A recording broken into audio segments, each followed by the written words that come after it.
दोस्तों नमस्कार और आप देख रहे हैं न्यूज़ बकेट। न्यूज़ बकेट में आपका स्वागत है। अखिल भारतीय राष्ट्रीय शैक्षणिक संघ का बैठक है, कार्यकारिणी बैठक है। सर, किस तरीके की बैठक है, क्या कुछ उसमें सामने आएंगी बातें? देखिए, हमारी अखिल भारतीय राष्ट्रीय शैक्षिक महासंघ की कार्यकारिणी की बैठक दिनांक 11-12 फरवरी को सारनाथ में आयोजित है, केंद्रीय तिब्बतीय इंस्टीट्यूट में। इस बैठक में हमारे पूरे देश भर के विभिन्न राज्यों के अध्यक्ष और मंत्री स्तर के लगभग 200 लोग जो है इस कार्यकारिणी में भाग लेंगे। और इसमें चूँकि यह अखिल भारतीय राष्ट्रीय शैक्षिक महासंघ शिक्षा से जुड़ा हुआ है, तो शिक्षा से संबंधित और शिक्षक से संबंधित जो भी समस्याएं हैं, उन समस्याओं के बारे में विमर्श होगा, बातचीत होगी और क्या उसके क्या क्या चीज़ निकल कर के आता है, उसका एक प्रतिवेदन बनेगा जो संबंधित राज्य सरकारों और केंद्र सरकारों को दिया जाएगा। ठीक है सर, जो बैठक होने जा रही है जी। इसमें कौन कौन से कॉलेज होंगे, महाविद्यालय होंगे, क्या कुछ साफ थोड़ा सा? देखिए, पूरे देश से जो है हमारे जो राष्ट्रीय अखिल भारतीय राष्ट्रीय शैक्षिक महासंघ के जो पदाधिकारी हैं, राष्ट्रीय स्तर के, प्रदेश स्तर के और जिले स्तर के जो पदाधिकारी हैं, जो कार्यकारिणी के सदस्य हैं, जिला कार्यकारिणी, प्रदेश कार्यकारिणी और राष्ट्रीय कार्यकारिणी के जो मेंबर्स हैं, वो इसमें भाग लेंगे और पदाधिकारी भाग लेंगे। साथ में शिक्षाविद, कुलपति, जिसमें कुलपति, प्राचार्य और प्रोफेसर्स शामिल हैं, वो लोग भी भाग लेंगे। और गहन विचार विमर्श जो है पूरे राष्ट्रीय स्तर की जो समस्या है, विभिन्न प्रकार की जो शिक्षकों और शिक्षार्थियों की जो समस्याएं हैं, उस पर चर्चा होगी।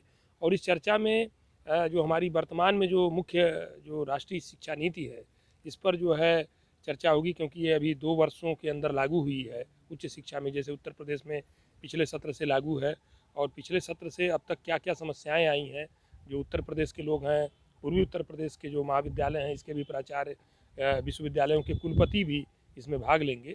और जो समस्याएं हैं वो सामने प्रतिवेदन के रूप में बना करके फिर जो है केंद्र सरकार और अपने राज्य सरकार के सामने रखा जाएगा कि इन समस्याओं को कैसे दूर किया जाए। ठीक है सर, शिक्षा में लगातार गिरावट हो रही है, इसको कैसे बचाया जाएगा? शिक्षा में जो फिलहाल जो नई शिक्षा नीति के तहत हम प्राचार्यगण जो समस्या झेल रहे हैं, इसकी धरातल पे जो स्थिति है, जो हम लोग इम्प्लीमेंटेशन तो हो गया लेकिन उसके हिसाब से बाकी सब सुविधाएं नहीं दी गई।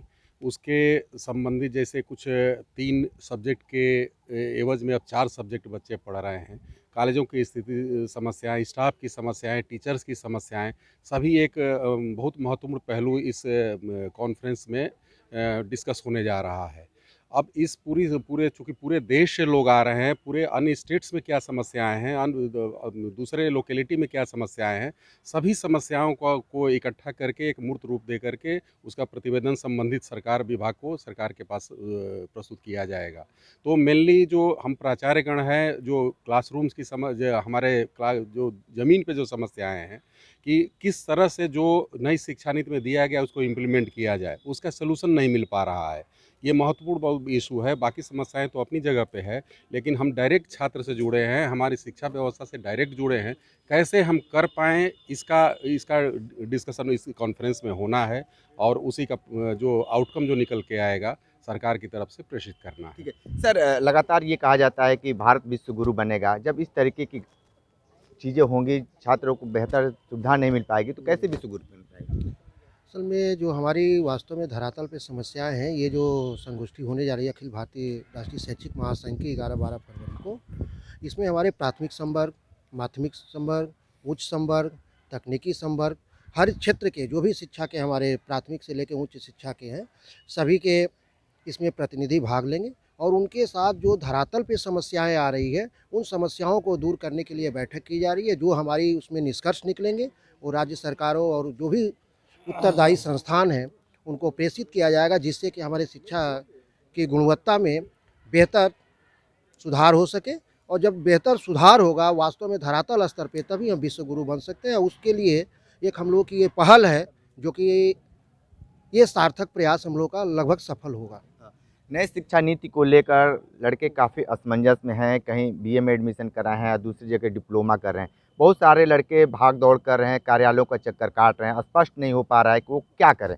इस संदर्भ में क्या कुछ बताएंगे? उनकी जो समस्याएं हैं उनके निराकरण के लिए हर महाविद्यालय में और हर विश्वविद्यालय में सेल बने हुए हैं जो उनकी समस्याओं का निराकरण करेंगे। हाँ सर, ये जो कार्यकारिणी बैठक हो रही है, इसमें क्या कुछ बातें होंगी? इसका मुख्य उद्देश्य यह है कि देखिए, शिक्षा किसी भी समाज की और किसी भी राष्ट्र की रीढ़ होती है। उसी से समाज और राष्ट्र का निर्माण होता है। नई शिक्षा नीति 2020 में लागू की गई और वह प्रयोग के स्तर पे विश्वविद्यालयों में, महाविद्यालयों में, अन्य संस्थाओं में किस प्रकार की उसमें परेशानियां आ रही हैं, व्यवहारिक दिक्कतें क्या आ रही हैं, विभिन्न प्रांतों में क्या आ रही हैं, विभिन्न भाषी प्रांतों में कहाँ से आ रही हैं, कौन सी दिक्कतें आ रही हैं, इसी पे विचार विमर्श होगा। राष्ट्रीय कार्यकारिणी है, इसमें कुलपति भी आ रहे हैं, प्राचार्य भी आ रहे हैं, प्रोफेसर्स रहेंगे, प्राथमिक शिक्षा के और माध्यमिक शिक्षा के लोग भी रहेंगे। इन्हीं लोगों को लागू करना है, देश के भावी नागरिकों का निर्माण करना, इसी पे विचार विमर्श होगा। ठीक है।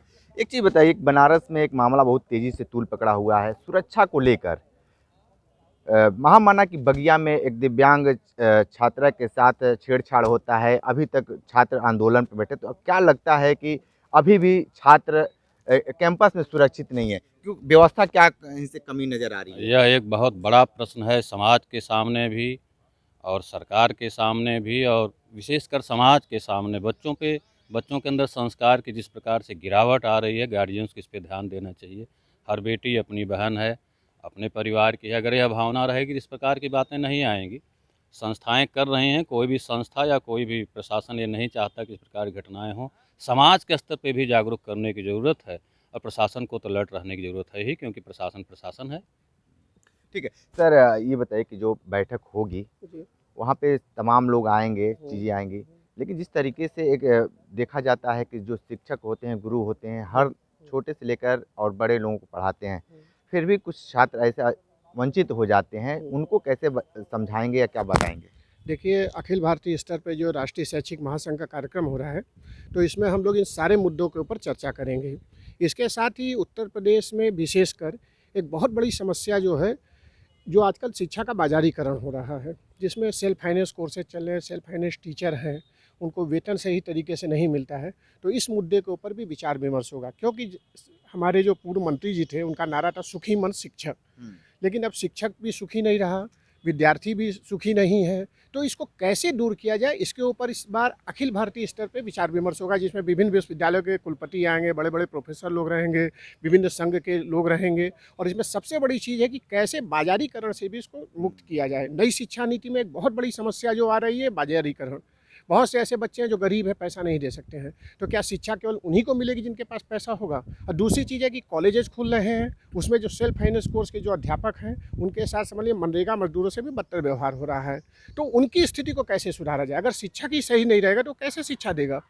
तो सर, देखा जाता है कि बहुत सारे महाविद्यालय हैं, वहाँ पे पीएचडी धारक प्रोफेसर रख लिए जाते हैं, लेकिन प्रोफेसर का सिर्फ नाम चलता है और वहाँ पे कोई और पढ़ाता होता है। तो बिल्कुल आप सही कर रहे हैं, ये सबसे बड़ी कमी है और इसके ऊपर प्रदेश सरकार ध्यान नहीं दे रही है। कई बार कहा गया यूनिवर्सिटीज़ को कि डाटा आप जो है ऑनलाइन कीजिए, सारे लोगों के रिकॉर्ड उसमें दीजिए, लेकिन वो नहीं करते हैं या ये करना नहीं चाहते हैं। तो इसके ऊपर भी इस बार विचार विमर्श होगा कि आखिर शिक्षा में आप गुणवत्ता की बात कर रहे हैं तो कैसे गुणवत्ता होगी? खाली यही नहीं है, नाम किसी का पढ़ा रहे हैं, दूसरी चीज़ जो पढ़ा भी रहे हैं तो आपको योग्यता यूजीसी की चाहिए, लेकिन वेतनमान उनको यूजीसी का नहीं दे रहा है। तो मैंने आपको कहा ना कि मनरेगा मजदूरों से बदतर हालत है, तो कैसी स्थिति में बताइए शिक्षा का होगा? तो इन सब चीज़ों के ऊपर इस बार जो राष्ट्रीय शैक्षिक महासंघ इस पे प्रयास कर रहा है और एक बहुत बड़ा मुद्दा है कि इसको कैसे सुधारा जाए, कैसे इसमें सुधार किया जाए। यूजीसी और सरकार इस पे क्यों नहीं नकल कस पा रही है? जिस तरीके से लगातार महाविद्यालय लगातार खुलते जा रहे हैं और बड़े पैमाने पे फीस जो होती है, जहाँ पे 5,000 रुपये होने से 10,000 11,000 रुपये वसूले जा रहे हैं, उस पर सरकार और जो भी हैं उसमें लोग हैं लिप्त हैं, उसमें क्यों नकेल कसने में फेल हैं? देखिए, नकेल कसने में सबसे बड़ी समस्या ये हो रही है कि पूरे प्रदेश स्तर पे, मैं खासकर विशेषकर उत्तर प्रदेश की बात कर रहा हूँ, एक फीस स्ट्रक्चर नहीं है। जब एक फीस स्ट्रक्चर नहीं होगा, हर विश्वविद्यालय अपनी अपनी फीस लेगा। दूसरी, एक केंद्रीय डेटाबेस नहीं है कि आपके पास पूरे कॉलेज का रिकॉर्ड होना चाहिए। आजकल हम कहते हैं डिजिटल इंडिया की बात कर रहे हैं और आपके पास कोई रिकॉर्ड ही नहीं है। और रिकॉर्ड के लिए जब मांगा जाता है तो उसमें चाहे वाइस चांसलर हो, चाहे रजिस्ट्रार हो, सब हिलावाली करते हैं, वो डाटा नहीं देते हैं। ठीक है। तो आप देख रहे थे कि ये सारे अध्यापक लोग थे, कोई प्रिंसिपल था, कोई इंटर कॉलेज के अध्यापक हैं, लगातार ग्राउंड जीरो से रिपोर्ट कर रहे थे। तो हमारे साथ बने रहिए न्यूज़ बकेट के साथ, हमें दीजिए इजाज़त, नमस्कार। पेश है न्यूज बकेट हिंदी मासिक पत्रिका। पढ़ें इस महीने की पूरी खबर विस्तार से हमारे न्यूज बकेट की मैगजीन में। हमारी ई मैगजीन को मुफ्त में पढ़ने के लिए अभी लॉगिन करें www.newsbucket.in पर। इसके अलावा रोज की ताज़ा खबरों के लिए हमारे YouTube चैनल को तुरंत सब्सक्राइब करें।